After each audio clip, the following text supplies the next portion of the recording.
God is powerful, but when we try to follow the way of God, we don't see the desired result. What we see is dejectedness, unanswered prayers, and suffering. So that is why we want to look at a man called Abraham in the Bible. He was an example for us. We read from the book of Genesis, chapter 12, when God called this man, that God called him. He did not see the image of God. You see, it's because God cannot be seen, but he heard the voice of God, and he heard what? He saw things that God created, as was said in book of Romans chapter 1. He said, all things that God created is speaking about what? The nature of God. So because of that, this man heard the voice of God. And what was that voice? He said, leave your father's house, leave your kindred, leave your people, leave your land, and I'm going to show you a new land that you are going to stay. Was just all. And this man decided to obey that voice. So when he obeyed the voice, he came to the new land. So when he came to the land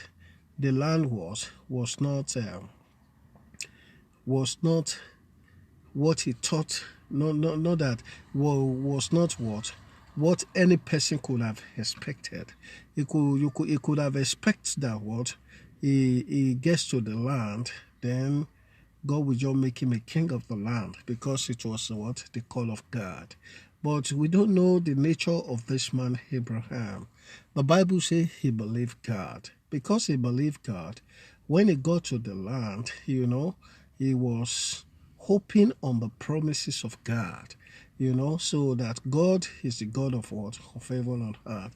He got to know that God created all things by what? By his own perspective of what? Of situations. Because Abraham believed this, what happened? Then he got to the land. He was managing, let me put it. He went with tents. He did not have a land whereby he could call his own as a family man. He has servants, he have many things, But what happened? He was living like a foreigner in this land, waiting upon God. So this is what we want to discuss today. How do we rely and wait upon God? So he got to the land. He was waiting until God will fulfill his promises. If we were to be a person like this man, shall we wait?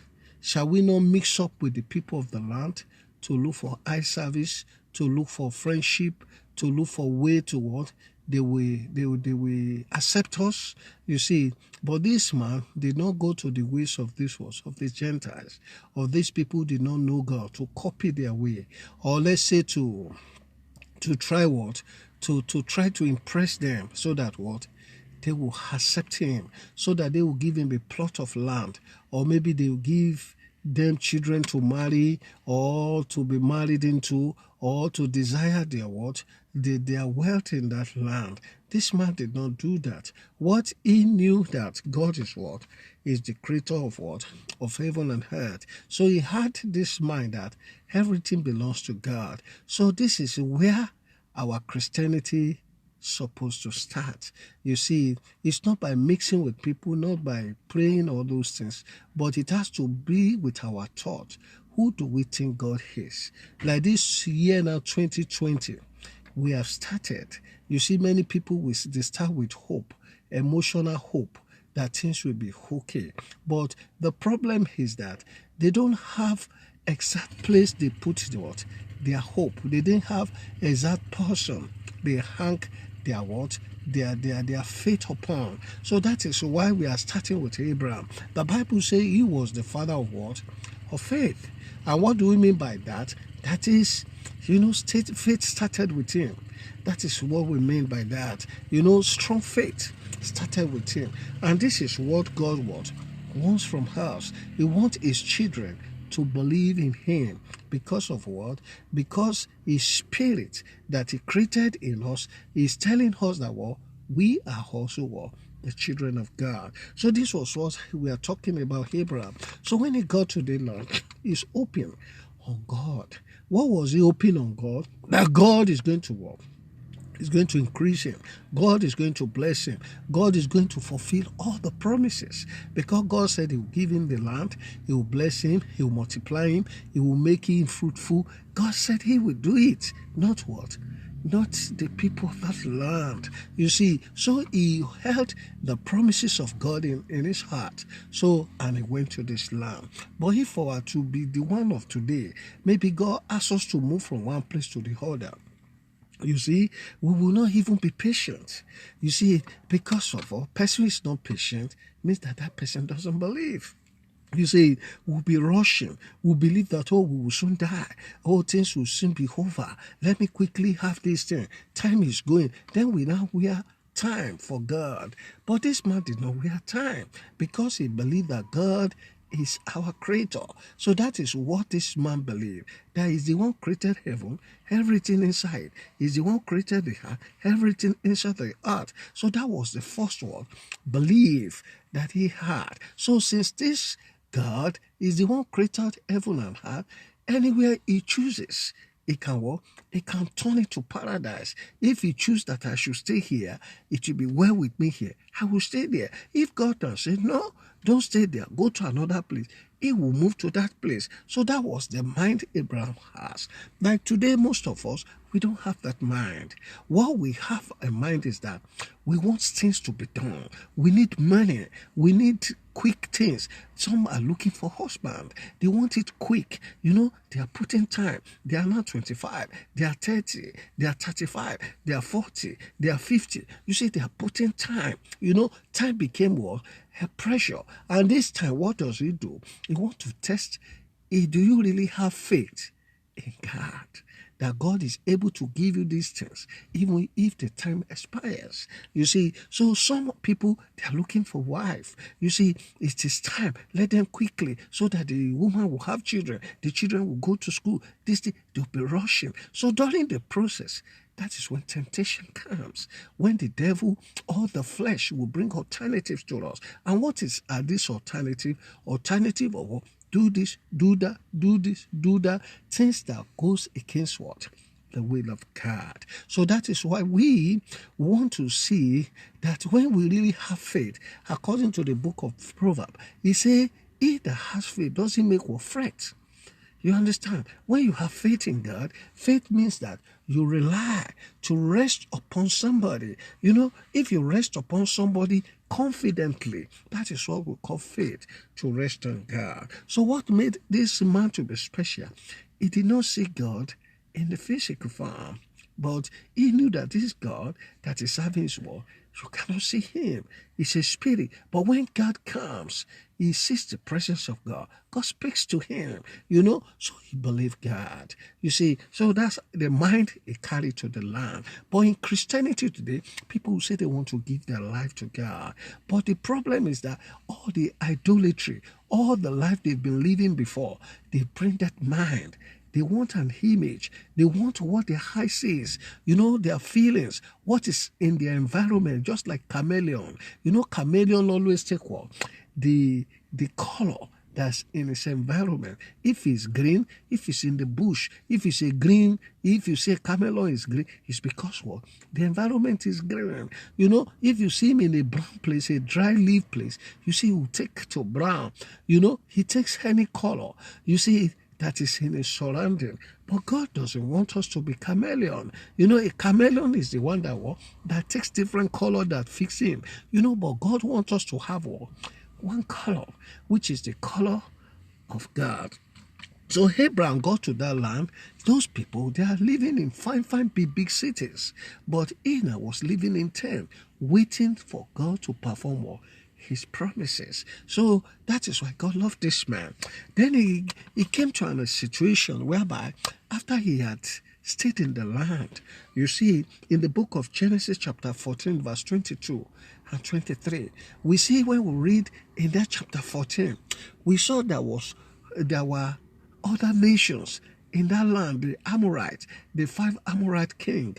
They decided to fight the city of around where he was saying the Holy Land. They came, they took over Sodom and Gomorrah, and Adnah, all the 5 cities there, they invaded them. So during the process, they carry his cousin Lot, you see, and they took him as captive, and they took all their what? All their substances. We learned that these people, they were rich in gold, silver, and everything. And many people, the land also is a rich land. So these people came all the way from, let's call it modern day Iraq. They came from all Kuwait, Iraq, that side, to Israel to fight them. But that time it is the Philistines. They call it the lands of the Philistines. That time. So what happened? Abraham now trained what? He trained men in his house, you see, and with the neighbors who gave him hospitality to stay in the land. They went to fight those 5 Amorite kings, all the way in Iraq. And when they fought those people, they recovered what? They recovered all the substances. When they attacked Sodom, the king had fled, you see, because it was a battle. When that one lost the battle, you see, he surrendered, and they carried everybody as captive. So Abraham now recovered all this wealth. This is a time for Abraham to be happy. If we were to be today, we'll be so happy that God has what? I've got wealth. It is an opportunity for us to be wealthy. The promises of God, we disregard it. But what this man did, when he came back, then the king of Sodom, he saw what a great victory this man had done. Then he told what? Abraham, he said, please, take all the goods that you recovered. Just give me all of the people. So, but Abraham said, no, I sworn to the God of what? Of heaven and earth. He said he would take nothing, even to the sulacha, to tie what? To tie his sandals. He will not take it. The rope to tie his sandals, he will not take it. He said, because, so that you people may not say what? You made me rich. So this Abraham, he believes in the riches of what? Of God. So that is why we are telling us today, we have to trust in the Lord. That is what we call faith. So when he did that, then that man did what? He took those people, he took the goods, he never take anything. So that is why God is looking for such people. We have many people in the Bible. We have another man called Job. Job was also an example of what? Of trusting the Lord. You see, he believes that God is the maker of what? Of heaven and earth. Just as what Abraham said. Abraham said he has sworn to the maker of heaven and earth that he will not take anything. Because he know that his God is a producer. You see, why will he be fighting for what? A used goods. Let me say it like that. So some of us today, we are fighting over what? Over dead things. Used goods left by people. Some people, they are fighting over inheritance. Somebody that left house for them, they will fight. They left car. They left all these dead properties. Why? Because they don't know. They don't even know God. They don't even know that they have a God. Some people are Christians. They will say they pray every day, but they'll be fighting over dead things. So that is why Abraham said, no, he has sworn by the God of heaven and earth that he will not take anything, that God did not give him. So he gave it to those people. So that was an example of faith. After all these things, God appeared to him. God said, I am your shield. In Genesis 51, I'm your exceeding great reward. You see, when we do things of faith, God is always He's always there to assure us. You see, despite the time of God is not yet, because by nature of God, He has timing for everything. The Bible said there is a time that people need to be pregnant and have children, a time to burn. There is a time a child will need to crawl, he will need to walk, he will need to grow, he need to live, and a time to die. You see, that is how God does everything. But today, this time, we don't want to wait for the timing of God. All we want to do is to rush this thing. Let me quickly have this thing so that I will be what? I will be great. You see, so that is why these men of old, they knew that they could not be great except by what?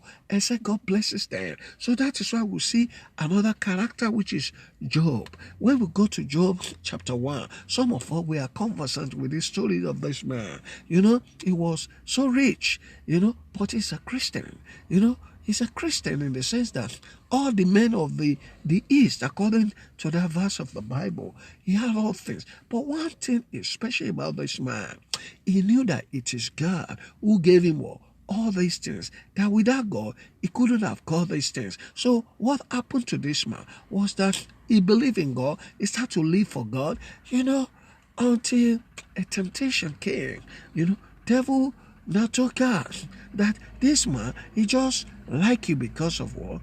Everything is well with him. But God said, no, this man is not like that. He said, no, God, test, if you take away all these properties, it's going to curse you. Human be like properties. That is what the devil told what? He told told God. So about this man. Then God said, oh, I'm sure about this man.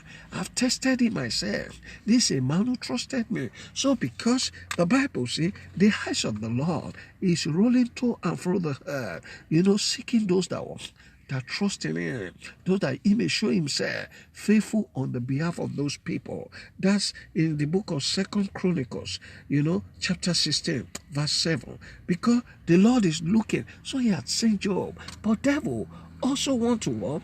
Say, no, he's doing this thing because you blessed him. Then God said, okay, you can go and try him. That was the test. We call it the test of faith. So this man, devil caused a lot of accidents. His cows, they died, even to the children. He killed all the children. He killed all the animals. He set all his investments. He set it on fire. You see, and this man really became poor without anything. But what happened? This man said, no. He said, the Lord giveth, and the Lord taketh away. Glory be to God. It did not cost God. We'll see that account in the full book of Job, chapter 1, from 1 to the end. He said, God giveth, and God taketh. He thanked God in the midst of this calamity. So this is the mind God wants us to have.